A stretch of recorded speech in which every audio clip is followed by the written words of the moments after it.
Po flas pak për elementet që e kanë karakterizu edhe procesin e përgjedhjes së bordit të RTK-s, që është në proces, po edhe të anëtarëve të KPM-s, të cilat karakteristika janë tipike kur një parti në pushtet synon të kap një institucion të pavarur. Fillimisht me përmend që niveli i kualitetit të kandidatëve të cilët kanë kandidu është jashtëzakonisht i ulët, është shumë vështirë me gjetë profesionistë aty të cilët e meritojnë të jenë anëtar të bordit të RTK-s, dhe kjo ka ndodhur për shkak se profesionistët nuk i besojnë lëvizjes vetëvendosje që do të zhvillojnë një proces fair, transparent dhe sipas meritokracisë. E dyta u përmend që mbrëm në orët e vona të natës janë ftu kandidatët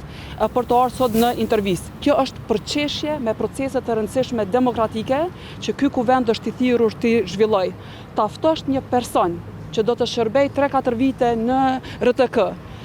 në orë rreth orës 10 të natës, për me paraqit nesër në mëngjes në intervistë, është jo serioze dhe është tallje me procese demokratike.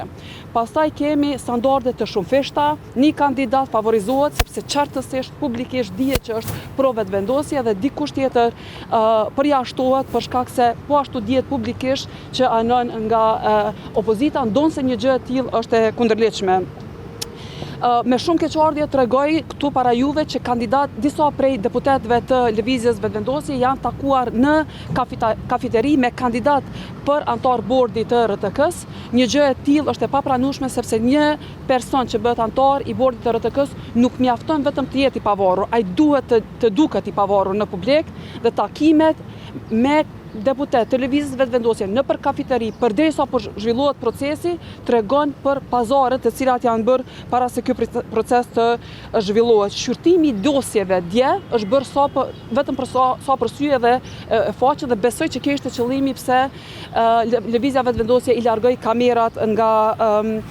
nga salla.